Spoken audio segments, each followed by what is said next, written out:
Magandang gabi po.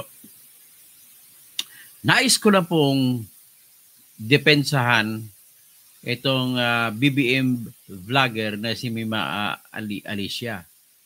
Kasi naawa po ako sa kanya, sobrang awa ako. At ayaw na ayaw ko yung nangyari sa kanya na sa pakiwari ko, sa impression ko sa kanyang vlog, ay binugbog siya ng kanyang boyfriend. Sakit ka naman talaga ng pag-ibig. Oh. Ang tansya ko sa kanya, kaya siya nasasaktan kasi mahal na mahal niya yung lalaki. Tapos kung anong ginagawa sa kanya lalaki, hindi klaro sa akin. Pero makakita tayo, makapag-isip tayo ng general idea kung paano, ibig sabihin, binugbog siya ng kanyang boyfriend. At ito, samahan natin, pakinggan natin yung umiiyak po siya sa kanyang vlog, si Mima Alicia. Siya po ay pro-BBM vlogger. Pero I don't care kasi mas gusto ko na depensa siya bilang babae na ginawa sa kanya ng boyfriend niya, mga walang awa talaga. Kung ayaw mo na sa kanya, edi magpaalam ka ng maayos, hindi na bugbugin mo yung babae. O ito po ang vlog ni Mima Alicia na kung saan ay sana ang wish ko lang pagtapos ng vlog nito, marinig ito ni Mima Alicia para malaman niya may kakampi siya mula sa mga vlogger na hindi kapareho yung vlogger. Basta yung personal niyang buhay ang pag-usapan, ang kanyang dapat maialis siya sa kapahamakan, ay sa totoo lang, tutulungan ko ito hanggang sa dulo kung talagang kung sino man ang boyfriend nito, sige, winawarningan kita, ay tutulungan ko yung girlfriend mo na para mailayo sa kapahamakan mula sa kamay mo. So ito po si Mima Alicia. Pakinggan po natin ang kanyang hinaing. Kasi yung sa physical kasi guys, masugatan pa na ako gagaling siya. Pero yung emotion ko. Next, babanggit si Mima na physical. Ibig sabihin, binubugbog siya. Oh, nakakaasar naman tong lalaking. Sino ka man, mapakita ka. Wala nung mga gamot ko, guys. Ayoko na.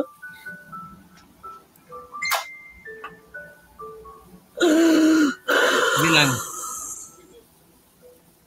Hindi ako pwede mag-isa.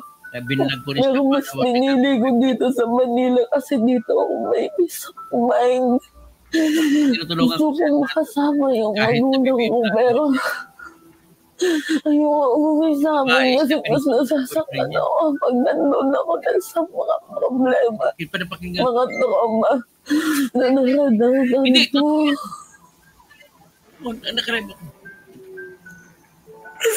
Guys, alam nyo, nagpapasalamat ako kay Sir Mike, kay Ballpoint, kay Takero, sa lahat ng mga kaibigan ko na binabalakas yung loob ko dito nga po sa personal problem ko. Alam nyo, sa totoo lang, yung nangyaring masama sa akin na kung saan nagkaroon ako ng sandamakmak na pasa. Na-trauma ako sa pag-ibig. Na-trauma sa pag-ibig. Dati na talaga nila akong pinapayuhan na wag yan. Kasi sa lahat ng matruma, matruma sa pag-ibig, o di kaya mabugbog sa pag-ibig, ang pinakamahirap labanan. Tinry niya na i-hack yung account ko. Si Takero ang umayos noon. Tinulungan ako ni Boss Mike. Alam niya. Baka nagsiselo siya kasi pumutulong na si Takero, si Boss Mike. Oh, yung tinitingnan ko lang ha. Matagal na sana akong wala dito sa YouTube. Gumawa na naman sana ako ulit ng panibagong account.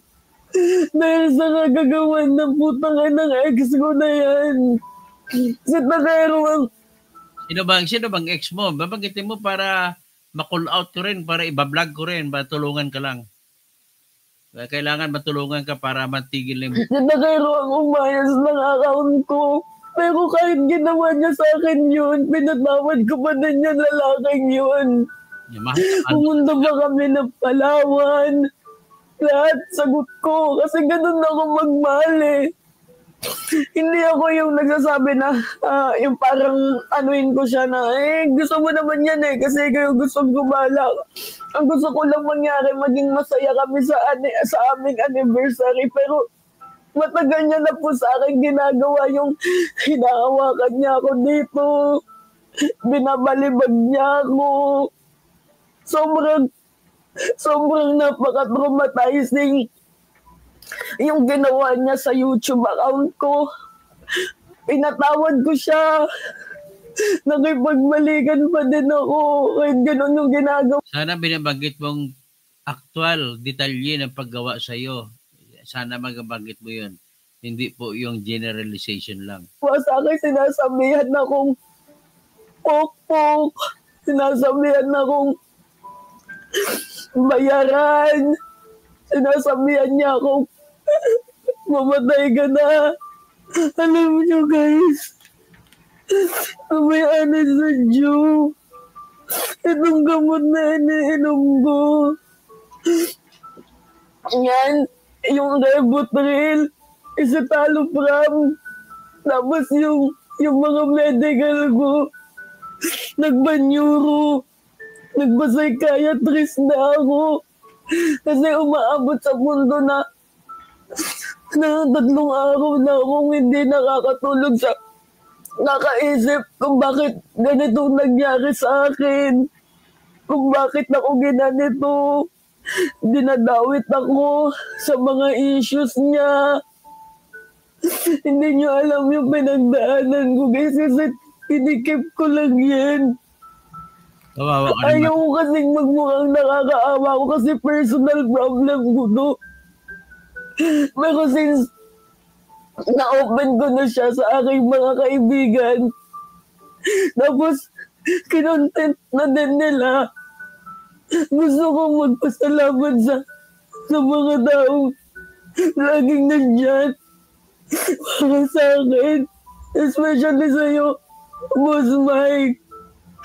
Sobrang papasalamat ko. Tapos, one call away si Ballpoint man kapag meron akong problema, tinatawagan ko siya. Ballpoint, ganito na yung nangyayari sa akin. bulag na pag-ibig. Umiiyak ako. Ang akala na ngayon mamatapang ako, pero hindi yun totoo. Kasi ang tunay na matapang, kahit sa personal, di ba dapat lumalaban? O dapat lumalaban ka. Huwag mo, pag-ibig ano lang yan, sa isip labang yan. Itakwil mo yan para tumayo ka ng matapang. Ang tapang-tapang mo sa vlog eh. Di ba? O binibiran mo nga si mga Duterte. Hindi ako ganun eh. Tingnan niyo yung mga pasako na ginawa ng lupal na lalaki na yun. Buti na lang yung kaibigan ko. Binicturean niya kasi sabi ko, Be, wag mo nang picturean kasi lilipas din to. Baka magbati din kami. Ulit-ulit na yan. Kung patawarin. Isa kang classical na biktima ng tinatawag namin na the cycle of battered woman syndrome. Yan po ang cycle ng battered woman syndrome. Kaya may maaalis siya, ang advice ko sa iyo, matapang ka, hiwalayin mo niyan. Maraming lalaking ibang mas gwapo ba dyan at mas maayos kali. Ng kaibigan kong si Aileen, hindi, picture lang natin, baka in the future, magamit mo to. Ilang beses niya na kasi itong ginawa sa akin. Tinutulak ako sa hanggan, munti ka na ako mahulog sa second floor. Tapos, hindi naman lalaki yun. Alam mo, lalaki ako, hindi ako gumagawa ng ganun. Pero yung mga lalaki na kilala ko na sobrang may pinagsilusan yan na may baka tingin niya may iba kang lalaki. Sakal niya ako. Sinira yung iPhone 13 ko. Tapos hindi naman siya yung nagpaayos nun. Ang dami kong traumatic experience kaya Dati gusto ko, di ba, doon sa probinsya. Dati gusto ko doon kasi mas peaceful yung life ko. Pero nung nakilala ko yun, Sana yes, binabanggit nung mo ang una, pangalan ng abanado ko na tao na okay lalaki yung na relationship. sa'yo. Pag ibanggit mo naman ang pangalan ng lalaki at saka yung YouTube channel niya na bumugbog sa'yo para ma-call out natin. Oh, binugbog daw si Mima Alicia, naawa naman ako kahit BBM vlogger siya, ay ako kontra ko si BBM, ay so bakit naman? Oh, Nagtitiktok pa nga kami pero habang tumatagal, mas nagiging toxic hanggang sa ito na. alam mo Mima, kung ako tanongin mo, lalaki po ako. Marami kong lalaking kilala. Ang lalaki hindi bubugbog ng babae, nagmamahal sa babae. Pero kung gano'n ang ginawa ng lalaki, ibig sabihin po, natapakan ng kanyang pagkalalaki. Ang issue diyan ay nagsususpetsa siya na meron ka ng iba. Yun lang ang tingin ko diyan. So anong tingin mo? Ayoko nang umuwi doon sa amin kasi natatakot ako na baka lahat ng lalaki na nandun sasama ganun din. Kaya nandito ako sa Manila mag-isa. Hindi nga ako pwedeng mag-isa. Kasi kapag hindi ko naiinom yung gamot ko, parang ang bilis na lang sa akin. Gusto ko na lang tumalon dyan. Pinawagan ko din sa Diba, didiis bang boyfriend mo? Hoy, pinayuhan niya ako. Huwag kong gawin yung mga bagay na yan. Nakinig naman ako sa kanila. Kaya, binibilit kong maging strong. Binibilit kong maging strong. Hindi ko na, kasi kayang ikim kasi Oh. ang sakit eh. Kapag ginikim ko siya, ang sakit. Inopen ko na sa mga kaibigan ko yung nangyayari sa akin. Kasi akala ko makikinig sa akin. Akala ko pag inopen ko, nila ako. Pero sobrang laki ng masasalamat ko kasi tinayuan nila ako. Mas lalo nila akong check time by time.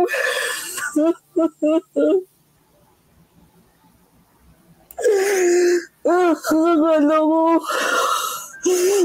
akong mga sa buhay. Ay, maging patatag. Ito yung mga natamo ko sa kanya. Palitan mo siya. Ibabakita ko sa inyo. Yan, tignan nyo. Bakit sa paa? Madami magtatanong. Binubugbog Kasi hinihilan niya po yung buho ko. Tapos alam niya yung nangyayari sa akin. Habang hinihilan niya yung buho ko, syempre nakahiga ako. Yung paa ko po, yung tuhod ko po, yung natatamaan.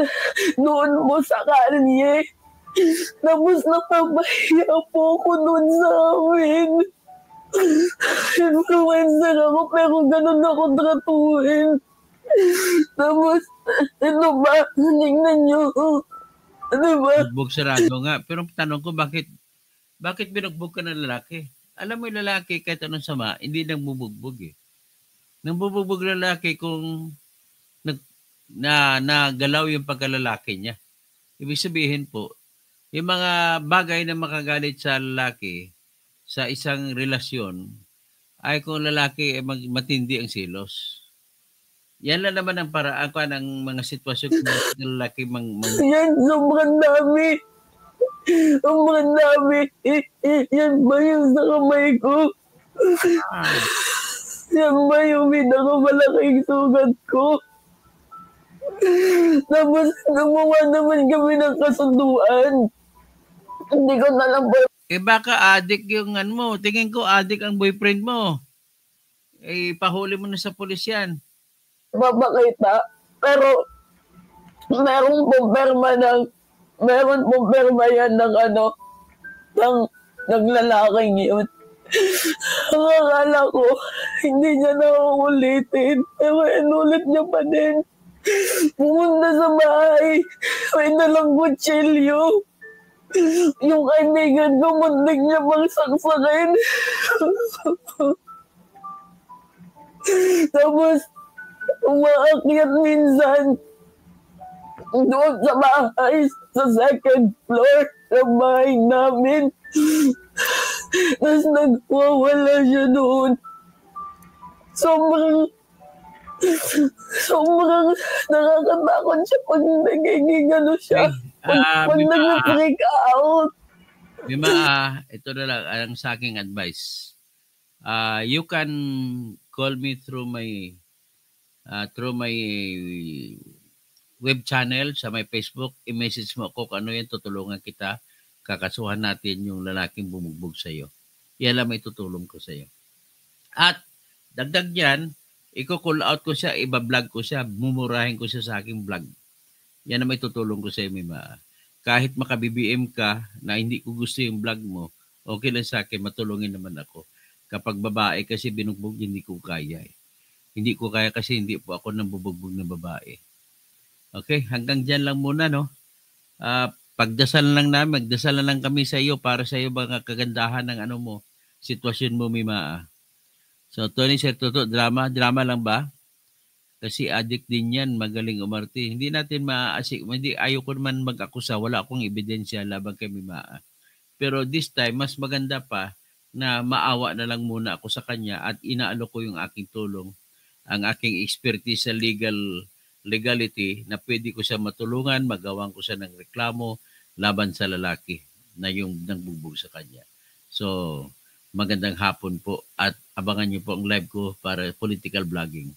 Salamat po.